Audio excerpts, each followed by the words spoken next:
चलिए फिर से स्वागत है स्मार्ट क्लास के यूट्यूब चैनल पर। देखिए आज का जो टॉपिक है ये हम लोग बाबा साहेब अम्बेडकर के बारे में जानने का प्रयास करेंगे। उनकी जीवनी जानेंगे कि किस तरह उनका पूरा जीवन यात्रा हुआ, किस तरह उन्होंने अपने पूरे जीवन में संघर्ष किया और किस तरह से उन्होंने एक देश को एक संविधान के आधार पर चलाना शुरू करवाया। देखिए कहा तो ऐसा जाता है कि ये संविधान को बनाने वाले व्यक्ति थे। इससे पहले इनकी जीवनी क्या थी, इन्होंने कैसे अपना जीवन जिया था, आज उसके बारे में हम लोग जानेंगे। देखिए बाबा साहेब का जीवन जो था वो बहुत ही अति महापी था, मतलब कि इनका जीवन जो था बहुत ही ज़्यादा संघर्षपूर्ण था। क्योंकि सबसे पहला संघर्ष का काम इनके साथ ये हुआ था कि इन्होंने जिस घर में जन्म लिया था वो एक छोटी प्रजाति का घर था। छोटी जाति का घर होने के कारण इनको काफ़ी दिक्कत हुई। आज हम लोग उसी के बारे में जिक्र करेंगे। शुरुआत करते हैं। देखिए इनका जन्म 14 अप्रैल 1891 को होता है और 1891 में इनका जन्म जो था महू नाम के एक क्षेत्र में हुआ था जो मध्य प्रदेश में पड़ता है आज। ठीक है, महू में ये जो थे ये एक बोल सकते हैं कि महार जाति से बिलोंग करते थे। ये महार जाति हिंदू धर्म के दलित वर्ग के अंतर्गत आता है और इनके पिताजी का नाम जो था वो रामाजी मलोजी था। इनकी माँ जो थी उनका नाम कि भीमाबाई जो थी ये एक ऐसी महिला थी जो शुरुआत से ही अपने बच्चों को और बोल सकते हैं कि अपने क्षेत्र के महिलाओं को उजागर करने का काम करती थी। इनके पिताजी सूबेदार थे अंग्रेज के शासन काल में और इसी कारण माँ और पिता द्वारा इन्हें बहुत अच्छी शिक्षाएं मिली थी। इन्हें समाज में किस तरह लोगों के साथ रहना है, किस तरह जीना है और किस तरह अपने बातों को प्रकट करना है बिना डरे, इन सभी चीज़ों की जानकारी इनके पास था। अंबेडकर जी बचपन से ही बहुत ही ज़्यादा तीव्र बुद्धिमान। देखिए भीमराव अंबेडकर का पूरा नाम जो था वो भीमाराम जी अंबेडकर था। अंबेडकर इनके गांव का नाम था पुराने ज़माने में कोंकण प्रदेश में। ठीक है, अंबेडकर नाम से ही जो था गांव के नाम से ही लोगों का उपनाम होता था। बाद में जब ये स्कूली शिक्षा में संयुक्त हुए जुड़े तो इनके जो शिक्षक थे जो इन्हें बहुत प्यार करते थे, जिनका जो जाति से ब्राह्मण थे जिनका नाम था कृष्ण महादेव, उन्होंने इनका नाम एक सीधा साधा नाम रखा जिसमें इनका नाम रखा गया भीमराव अंबेडकर। 1906 में जब ये 15 साल के हुए तो इनका विवाह एक 9 साल की महिला से किया गया या लड़की से किया गया जिनका नाम जो था वो रामाबाई था।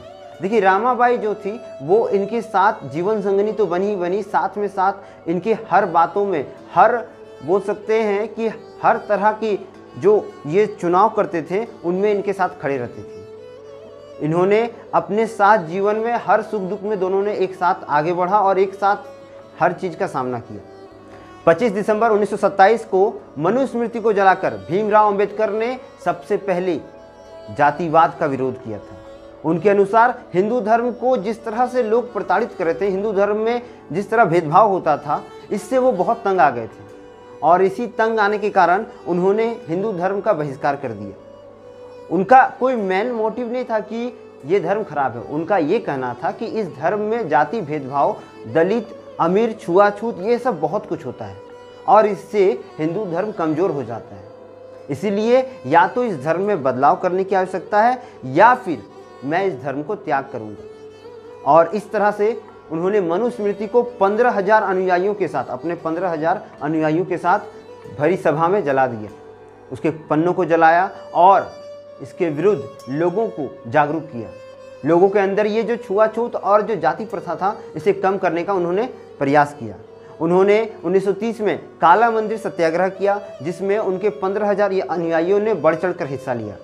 8 अगस्त 1930 को उन्हें जब पहला गोलमेज सम्मेलन में बुलाया गया तो उन्होंने वहाँ सबसे पहले दलितों के लिए मांग रखा और ये मांग था चुनाव में 2 सीटों को आरक्षित करना। 1931 में इनकी बातों को, जो दूसरा गोलमेज सम्मेलन हुआ उसमें इनकी बातों को मान लिया गया और 1932 में इसे लागू भी कर दिया गया। किंतु महात्मा गांधी इससे खुश नहीं थे और इन्होंने महात्मा गांधी पर भी बहुत सारे आरोप लगाए थे जब गोलमेज सम्मेलन हुआ था, दूसरे, पहले और तीसरे में भी, कि महात्मा गांधी जिस प्रकार से दलितों को करुणा के पात्र बनाते हैं, दलितों को हरिजन कहते हैं, इनसे उन्हें अच्छा नहीं लगता था, उनके मन को पीड़ा होती थी क्योंकि इससे एक छोटापन का महसूस होता था। उनके आधार पर कि जब आप किसी को दलित कहते हैं, किसी को हरिजन कहते हैं, तो ये वर्ड क्या होता है, हरि का जन, मतलब जो हरि के अनुयायी हैं। तो वो उनका कहना था कि हम भगवान के अनुयायी तो हम भी हैं, ब्राह्मण भी है, सब कोई है, सब जाति है, तो सबको एक ही सूत्र में क्यों नहीं बांध के रखते हैं। और इसी कारण ये महात्मा गांधी के विचारधाराओं के विरोध में थे। इसके जितने भी बातों को रखा गया, उन बातों से महात्मा गांधी पूरी तरह असंतुष्ट थे। 1932 में महात्मा गांधी ने पूना यरवड़ा जेल में एक, बोल सकते हैं, अनशन पर बैठ गए। ये अनशन मरण व्रत था। इसको जब जैसे ही अंबेडकर जी को पता चला, उन्होंने इनका सख्त विरोध किया। उन्होंने कहा कि आप जो ये आंदोलन आज दलितों के विरोध में कर रहे हैं, उन लोगों के विरोध में कर रहे हैं जो आपके आंदोलन में शामिल होते हैं, आपके लिए आवाज़ उठाते हैं, और आज आप 2 सीट जो आरक्षित हुआ है उसको आप हटाना चाहते हैं, उसके खिलाफ आपने क्या किया है, मरण व्रत कर दिया है। इससे अंबेडकर जी बहुत नाखुश हुए। जब अन्य हिंदू समुदाय जो था वो इससे गुस्सा होने लगा और अंबेडकर जी पर एक दबाव बढ़ने लगा, तो 24 सितंबर 1932 को डॉक्टर भीमराव अंबेडकर ने शाम के 5 बजे यरवड़ा जेल जाकर पूना पैकेट, या बोल सकते हैं एक समझौता किया। इसी समझौते को पूना पैकेट कहा गया, जिसमें उन्होंने अपनी 2 आरक्षित सीटों को निरस्त कर दिया।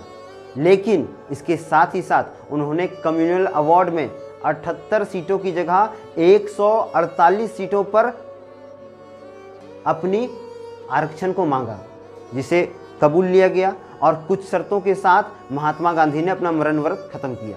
देखिए, शुरुआत से ही आपको एक चीज़ बता देते हैं, महात्मा गांधी की कुछ विचारधाराएं जो थी वो बाबा साहेब की विचारधाराओं से अलग थी, क्योंकि बाबा साहेब चाहते थे कि देश में एक ऐसा कानून व्यवस्था हो, एक ऐसा साम्राज्य चले जो दलितों को भी अधिकार दे और स्वर्ण वर्ग को भी अधिकार दे। उनके आधार पे मनुष्यता ही सबसे बड़ा धर्म है। धर्म मनुष्य को नहीं चलाता है, मनुष्य धर्म को चलाता है।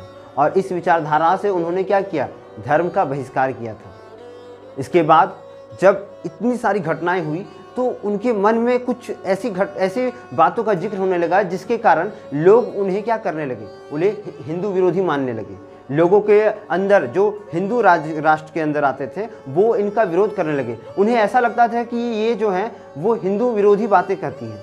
ये हर सभा में, हर जगह पर हमेशा ऐसे बातों को लोगों के सामने रखते थे जिससे लोगों का अंधविश्वास और ऐसे बातें जो हिंदू धर्म को नष्ट करने का प्रयास करती हैं उनका विरोध करती थी। इसी कारण इनको कई जगहों पर बहुत ही गलत नीतियों का सामना करना पड़ा।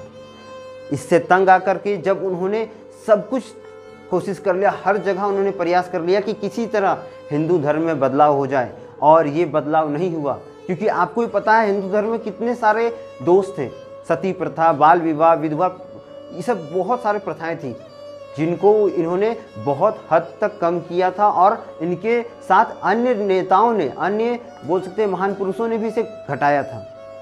लेकिन जब इन्होंने दलितों का वर्ग को सुधारने का प्रयास किया तो उसमें ये असफल रहे। इसी कारण 13 अक्टूबर 1935 में ये इन सभी चीज़ों से तंग आकर के एक धर्म को अपना लेते हैं जो था बौद्ध धर्म। इन्हें कई अन्य धर्मों द्वारा भी, ये आपको जानना होगा कि कई अन्य धर्मों द्वारा भी इन्हें करोड़ों रुपया, लाखों रुपया दे के, प्रलोभन दे के अपने जाति में शामिल करने का प्रयास किया गया था। लेकिन ये कोई अन्य धर्म में नहीं गए, क्योंकि ये जानते थे कि अगर वे दूसरे धर्म में जाएंगे तो उस धर्म का मान बढ़ेगा। वो धर्म जो है वो अपने आप को प्रतापी दिखाएगा, जो इनका उद्देश्य नहीं था। इन्होंने सख्त इसका विरोध किया और एक ऐसे धर्म को अपनाया जो सभी धर्मों का क्या करता था, विचारक था, जो सभी धर्मों का आदर करता था, जिसके द्वारा सभी धर्म जो थे वे एक साथ एक मत में चलते थे, जहाँ पर छुआछूत, ऊंच नीच, गोरा काला कुछ नहीं देखा जाता था। इसलिए इन्होंने 13 अक्टूबर 1935 को बौद्ध धर्म अपना लिया। इसके साथ ही साथ इनके कई अनुयायी भी जो थे इनके साथ जुड़ गए, और जुड़ने के साथ साथ इनका जीवन जो है बहुत अधिक परिवर्तन हुआ। किंतु कुछ समय पश्चात इनकी धर्मपत्नी का मृत्यु हो जाता है, और मृत्यु होने के कारण इनका ज़िंदगी जो था वो पूरी तरह शांति से भरा हुआ होता है। ये हमेशा अपने उन यादों में खोए रहते थे जिनके साथ वो संविधान को लिखे। इन्हीं दुख दर्द के साथ उन्होंने पूरे संविधान को लिखना शुरू किया और संविधान को लिखकर ख़त्म भी किया। 1948 में इनके साथ बहुत ही फिजिकल प्रॉब्लम हुए, इनके शरीर में कई सारी बीमारियां होने लगी, ये बीमारी ग्रस्त होने लगे। इनके शरीर में बहुत सारी ऐसी कठिनाई हो रही थी जो ये लगातार सह रहे थे और इसी कारण वे अच्छे उपचार के लिए मुंबई आए, जहां पर उन्हें एक लेडीज़ डॉक्टर से उनकी मुलाकात हुई जिनका नाम था शारदा कबीर, और इनके साथ उन्होंने बहुत अच्छे संपर्क होने के कारण 1948 में अपने ही घर में उनसे विवाह कर लिया। जब ये उनसे विवाह करती हैं तो इनका नाम सविता अम्बेडकर पड़ जाता है, वो अपना नाम बदल लेती हैं और बाद में इनका एक पुत्र भी होता है जिनका नाम यशवंत अम्बेडकर है। देखिए, डॉक्टर अम्बेडकर या बाबा साहेब अम्बेडकर जो है, इन्हें उपनाम दिया गया है। बाबा साहेब इनकी कृतियों के कारण ये नाम इन्हें दिया गया है। ये एक महान पुरुष तो थे ही साथ ये एक ऐसे व्यक्ति थे जिन्होंने दलितों को आगे बढ़ाने का काम किया, जिन्होंने दलितों, छुआछूत और रंग भेद की नीति को नष्ट करने का प्रयास किया। आज हम जिस भारत में खुले रूप से रह रहे हैं, जहाँ पर हर जगह जा रहे हैं, हर कोई के साथ हाथ मिला रहे हैं, बैठ रहे हैं, बात कर रहे हैं, घूम सकते हैं, हर वो काम कर सकते हैं जो अन्य सामान्य वर्ग कर सकता है, ये शक्तियाँ हमें बाबा साहेब अम्बेडकर के द्वारा मिली हैं।